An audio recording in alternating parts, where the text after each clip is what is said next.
Hi ನಮಸ್ಕಾರ. Idea ನ್ಯೂಸ್ಗೆ ಸ್ವಾಗತ. ವೀಕ್ಷಕರೇ, ಇಂದಿನ ಕಾರ್ಯಕ್ರಮ ಏನು ಅನ್ನೋದನ್ನ ನೋಡೋಣ.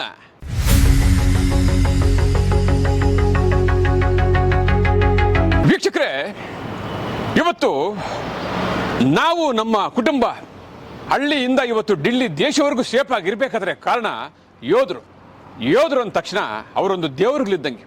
ಇವತ್ತು ನಾವೆಲ್ಲ ಸೇಫ್ ಆಗಿದ್ದೀವಿ, ನೆಮ್ಮದಿಯಾಗಿದ್ದೀವಿ ಅಂದರೆ ಮನೆ ಮಠ ಹೆಂಡತಿ ಮಕ್ಕಳನ್ನ ಬಿಟ್ಟು ಇವತ್ತು ರಾತ್ರಿ ಹಗಲು ದುಡಿದು ದೇಶದಲ್ಲಿ ಕಾಯಂತ ಯೋಧರ ಬಗ್ಗೆ ಇವತ್ತು ನಾನು ಮಾತಾಡಕ್ಕೆ ಬರ್ತೇನೆ. ಸುಮಾರು 200ಕ್ಕಿಂತ ಹೆಚ್ಚು 50 ಜನ ಯೋಧರಿಗೆ ಇವತ್ತು ನಮ್ಮ ರಾಜ್ಯದ ಸರ್ಕಾರ ಅಧಿಕಾರಿಗಳು ಅವಮಾನ ಮಾಡಿರ್ತಕ್ಕಂಥ ಘಟನೆ ಬಗ್ಗೆ ನೋಡೋಣ ಬನ್ನಿ. ನಮಗೆ ಅಂತ ಸಪೋರ್ಟ್ ಮಾಡೋರು ಯಾರಿಲ್ಲ.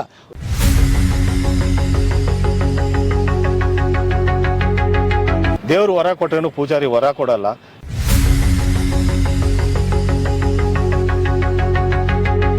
ಎಕ್ಸ್ ಸರ್ವಿಸ್ ಮ್ಯಾನು, ಇಲ್ಲಿ ನಾನು ಮಿಲಿಟರಿ ಪೊಲೀಸಿಂದ ಸರ್ವಿಸ್ ಮಾಡಿ ಬಂದಿದ್ದೀನಿ. ಏನು ಅಂದರೆ ನಾವು ಎಷ್ಟು ಬೇಡಿಕೆ ಇಟ್ಟರು, ಎಷ್ಟು ಸಲ ಹೋದ್ರೂ ಇದು ಪರಿಹಾರನೇ ಸಿಗ್ತಾ ಇಲ್ಲ ನಮಗೆ.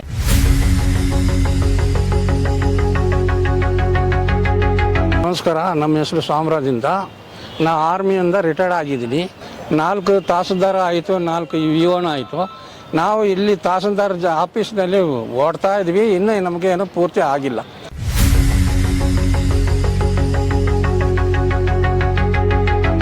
ಪೆನ್ಷನ್ ಬಿಟ್ಟರೆ ನಮ್ಮದು ಬೇರೆ ಒಂದು ಸೋರ್ಸ್ ಇಲ್ಲ. ನಮಗೆ ಗೌರ್ಮೆಂಟು ನಮ್ಗೆ ಕೊಡಬೇಕಾಗಿರೋದು ಈ ಸೈಟ್ನ ನಮ್ಗೆ ಖಂಡಿತ ಕೊಟ್ಟರೆ ನಮ್ಮ ಥರ ಎಲ್ಲ ಸೈನಿಕರು ಫ್ಯಾಮ್ಲಿಗೂ ಅದು ಅನುಕೂಲ ಆಗುತ್ತೆ.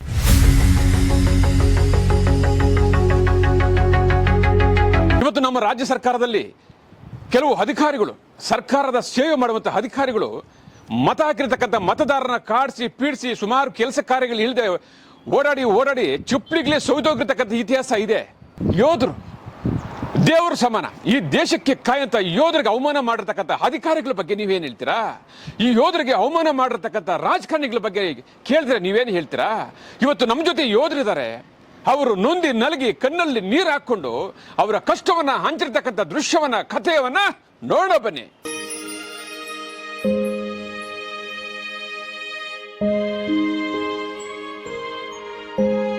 ಇನ್ನೂರೈವತ್ತು ಜನ ಯೋಧರು ಇವತ್ತು ನಮ್ಮ ಜೊತೆ ಇದ್ದಾರೆ.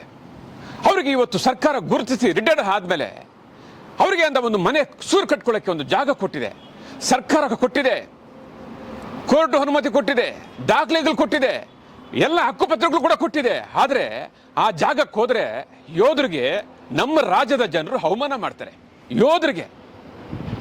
ಯೋಧರಿಗೆ ಅವಮಾನ ಮಾಡುವಂತ ಪರಿಸ್ಥಿತಿ ಬಂದಿದೆ ಅಂದ್ರೆ ಈ ರಾಜ್ಯದಲ್ಲಿ ಕಾನೂನು ಸುವ್ಯವಸ್ಥೆ ಯಾವ ರೀತಿ ಇದೆ? ಇವತ್ತು ಯೋಧರು 15 ವರ್ಷಗಳಿಂದ ಕಚೇರಿಗಳನ್ನ ತಿರುಗಿ ಅವರು ಚಪ್ಪಲಿಗಳೆಲ್ಲ ಸೊಗದೋಗಿದೆ. ಸುಮಾರು ಜನ ಯೋಧರು ಇವತ್ತು ಮರಣ ಹೊಂದಿದ್ದಾರೆ. ಇದುವರೆಗೂ ಅವ್ರಿಗೆ ಕೆಲಸ ಆಗಿಲ್ಲ. ಯೋಧರಿಗೆ, ಈ ದೇಶವನ್ನು ಕಾಯುವಂಥ ಯೋಧರು ತಿರುಗಿ ಕಚೇರಿಗಳಲ್ಲಿ ಕೆಲಸ ಆಗದೆ ಎಷ್ಟೋ ಜನ ತೀರ್ಕೊಂಡಿದ್ದಾರೆ. ಅದಾದ ನಂತರ ಉಳಿದಿರೋ ಯೋಧರು ನಮಗೆ ಸರ್ಕಾರ ಕೊಟ್ಟಿರ್ತಕ್ಕಂಥ ಮನೆ ತೋರಿಸಿ ನಾವು ಮನೆ ಕಟ್ಕೋಬೇಕು ಅಂತ ಕಚೇರಿಗೆ ಬಂದ್ರೆ ನಾನಾ ಅಂತೇಳಿ ಒಬ್ಬರ ಮೇಲೆ ಒಬ್ಬರು ಸಬೂಬುಗಳು ಹೇಳ್ಕೊಂಡು ಇವತ್ತು ಯೋಧರನ್ನ ಕಾಡಿಸಿ ಕಣ್ಣೀರು ಸುರಿಸತಕ್ಕಂಥ ಘಟನೆ ಬನ್ನಿ ನೋಡೋಣ.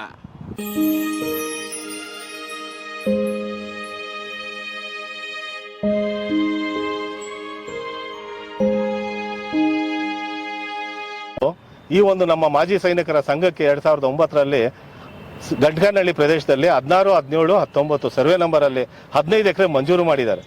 ಇಲ್ಲಿರುವ ಸೇನಾಗಳ ಎಲ್ಲ ಮಾಜಿ ಸೈನಿಕರು ತಮ್ಮ ದೇಶಕ್ಕೋಸ್ಕರ ಪ್ರಾಣವನ್ನು ಒತ್ತೆ ಇಟ್ಟು ಸರ್ವಿಸ್ ಕೊಟ್ಟಿದ್ದಾರೆ. ಅಲ್ಲಿಂದ ಮಾಜಿ ಸೈನಿಕರಾದಂಥ ತಮ್ಮದೇ ಆದಂಥ ಒಂದು ಪರ್ಮನೆಂಟ್ ಅಂದ್ರೆ ಒಂದು ಸೂರನ್ನ ಕಲ್ಪಿಸ್ಕೊಳ್ಬೇಕು ಈ ಒಂದು ಪ್ರದೇಶದಲ್ಲಿ ಅಂತೇಳಿ ಈ ಒಂದು ಅರ್ಜಿಯನ್ನ, ಮನವಿಯನ್ನ 2009ರಲ್ಲಿ ಕೊಟ್ಟಿದ್ವಿ. ಆವಾಗಿನ ಅಧಿಕಾರಿಗಳು ಅದನ್ನ ಮಂಜೂರು ಸಹ ಮಾಡಿದ್ದಾರೆ. ಮಂಜೂರು ಮಾಡಿ 2006ರಲ್ಲೇ ನಮ್ಮ ಪಂಚಾಯತಿಗೆ ಹಸ್ತಾಂತರನ ಮಾಡಿಕೊಟ್ಟಿದ್ದಾರೆ. ಮಾಡಿಕೊಟ್ರೆ ಆದರೆ ಇಲ್ಲೇನಾಗಿದೆ ಅಂತಂದ್ರೆ ಅಲ್ಲಿನ ಸ್ಥಳೀಯರು ಯಾರೋ ಒತ್ತಡಕ್ಕೆ ಒಳಗಾಗಿನೋ ಇಲ್ಲ ಅವರೇ ಸ್ವಯಂ ಪ್ರೇರಿತವಾಗೋ ನಮಗದು ಗೊತ್ತಿಲ್ಲ, ಅಲ್ಲಿನ ಜಾಗವನ್ನ ಒತ್ತುವರಿ ಮಾಡಿಕೊಂಡು ಮಾಜಿ ಸೈನಿಕರೇ ನಾವು ಯಾವುದೇ ಕಾರಣಕ್ಕೂ ಬಿಡಲ್ಲ, ಇದು ನಾವು ಸ್ಥಳೀಯರು, ನಮಗಿಲ್ಲಿ ಅಂಗನವಾಡಿ ಕೇಂದ್ರ ಬೇಕು, ಹಾಸ್ಪಿಟ್ಲ್ ಬೇಕು, ಮತ್ತೊಂದು ಮಗದೊಂದು ಅಂತೇಳಿ ಒಬ್ಬರ ಒತ್ತಡದಿಂದನೋ ಇಲ್ಲ ಸ್ವಇಚ್ಛೆಯಿಂದನೋ ಒಟ್ಟಲ್ಲಿ ಮಾಡ್ತಾ ಇದ್ದಾರೆ.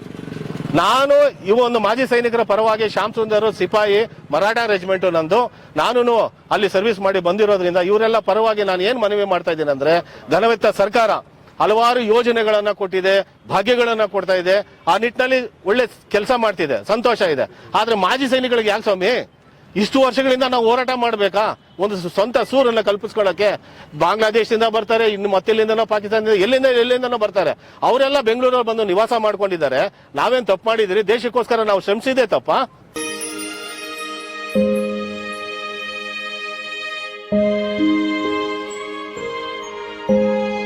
ಈ ಘಟನೆ ನಮ್ಮ ಬೆಂಗಳೂರಿನ ಯಲಹಂಕ ವಿಧಾನಸಭಾ ಕ್ಷೇತ್ರದಲ್ಲಿ ನಡೆದಂಥ ಘಟನೆ.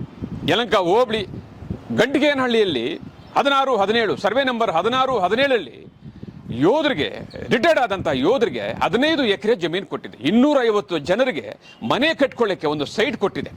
ಎಲ್ಲ ದಾಖಲೆಗಳು ಕೂಡ ಇದೆ ನಮ್ಮ ಹತ್ರ. ಅವರು ನಮಗೆ ದಾಖಲೆಯನ್ನು ಕೊಟ್ಟಿದ್ದಾರೆ, ಅವ್ರ ಹತ್ರನೂ ದಾಖಲೆ ಇಟ್ಕೊಂಡಿದ್ದಾರೆ. ಆದರೆ 10 ವರ್ಷಗಳಿಂದ ಆ ಸೈಟಲ್ಲಿ ಮನೆ ಕಟ್ಕೊಳ್ಳೋಕ್ಕೆ ನಮ್ಮ ರಾಜ್ಯ ಸರ್ಕಾರದ ಅಧಿಕಾರಿಗಳು ಮತ್ತು ರಾಜಕಾರಣಿಗಳು ಒಂದು ವ್ಯವಸ್ಥೆ ಮಾಡಲಿಲ್ಲ ಅಂದರೆ ಎಷ್ಟು ಅವಮಾನ ಮಾಡ್ತಾ ಇದ್ದಾರೆ ನಮ್ಮ ಯೋಧರಿಗೆ.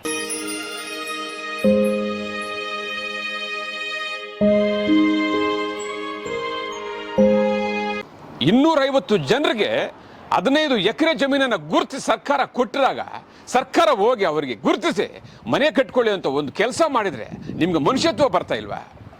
ನಿಮ್ಗೆ ಪುಣ್ಯ ಬರ್ತಾ ಇಲ್ವಾ? ಯಾರಿಗ್ರಿ ಸ್ವಾಮಿ ನೀವು ಕೆಲಸ ಮಾಡಿದ್ದು? ಇವತ್ತು ಯೋಧರು ಕಣ್ಣಲ್ಲಿ ನೀರು ಹಾಕ್ತಾ ಇದ್ದಾರೆ. ಎಷ್ಟೋ ಜನರು ಓಡಾಡಿ ಕೆಲವು ಯೋಧರು ಮರಣ ಹೊಂದ್ಬಿಟ್ಟಿದ್ದಾರೆ. ಇವತ್ತು ಇರೋ ಯೋಧರಿಗೆ ಇವತ್ತು BP ಶುಗರ್ ಇದೆ.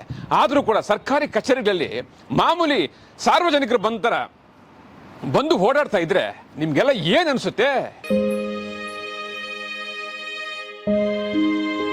ಇವತ್ತು ಸರ್ಕಾರ ಕೊಟ್ಟಿರ್ತಕ್ಕಂಥ ಜಾಗದಲ್ಲಿ, ಸರ್ಕಾರ ಗುರುಸ್ತಕ್ಕಂಥ ಜಾಗಕ್ಕೆ ಯೋಧರು ಹೋದ್ರೆ ಸ್ಥಳೀಯ ಜನರು ಯೋಧರನ್ನ ಅವಮಾನ ಮಾಡ್ತಾರಂತೆ, ಪರಕೆ ತಕೊಂಡು ಬಂದು ಹೊಡೆಯೋಕ್ಕಾಗ್ತಾರಂತೆ. ಇವ್ರಿಗೆ ನಾಚಿಕೆ ಮಾನ ಮರ್ಯಾದೆ ಇದೆಯಾ? ಊರವ್ರ ಹತ್ರ ಹೋದ್ರೆ ನಮ್ಮ ಎಲ್ಲ ಹೊಡೆಯಕ್ಕೆ ಬರ್ತಾರೆ, ನಮ್ಮನ್ನ ತುಂಬಾ ಅಸಹ್ಯ ಮಾಡ್ತಿದ್ದಾರೆ. ಪರಕೆಗಳು ತಗೊಂಡ್ ಬರ್ತಾರೆ ನಮ್ಮನ್ನ ಹೊಡೆಯಕ್ಕೆ. ಇದನ್ನ ಕೇಳೋರಿಗೆ ಯಾರು ಇಲ್ಲ ಅಲ್ಲಿ. ಯಾರು ನೀವು ಹೊಡಿತಾ ಇರೋದು? ಯಾರು ನೀವು ಅವಮಾನ ಮಾಡ್ತಾ ಇರೋದು? ಈ ದೇಶಕ್ಕೆ ರಕ್ಷಣೆ ಕೊಡದಂತ ಯೋಧರವರು ರಾತ್ರಿ ಹಗಲು ದುಡಿದು ನಿಮ್ ತರ ಅವರು ಬಿರಿಯಾನಿ ತಿಕೊಂಡು ಅಲ್ಲಿ ಇಲ್ಲಿ ಕಚಡಗಳ ತರ ಕೆಲಸ ಮಾಡಿಕೊಂಡು ಇವತ್ತು ಕುಜಲಿ ತರ ಹಾಡ್ಕೊಂಡಿದ್ದವರಲ್ಲ. ಈ ದೇಶಕ್ಕೆ ರಾತ್ರಿ ಹಗಲು ದುಡಿದು 25 ವರ್ಷಗಳು ಆದ ನಂತರ ರಿಟೈರ್ಡ್ ಆದ್ಮೇಲೆ ಅವ್ರಿಗೆ ಮನೆ ಕಟ್ಕೊಳ್ಳೋಕೆ ಒಂದು ಜಾಗ ಕೊಟ್ರೆ ಆ ಜಾಗ ನಮ್ದು ಅಂತೇಳಿ ಸಾರ್ವಜನಿಕರು ಅವ್ರನ್ನ ಅವಮಾನ ಮಾಡ್ತಾರಲ್ಲ, ನಿಮ್ಗೆ ನ್ಯಾಯ ಇದೆಯಾ? ರಾಜಕಾರಣಿಗಳು ನೋಡ್ತಾ ಇದ್ರಲ್ಲ, ರಾಜಕಾರಣಿಗಳೇ ನಿಮ್ಗೆ ನ್ಯಾಯ ಇದೆಯಾ? ಅಧಿಕಾರಿಗಳೇ ನೀವು ನೋಡ್ತಾ ಇದ್ರಲ್ಲ, ನಿಮ್ಗೆ ನ್ಯಾಯ ಇದೆಯಾ?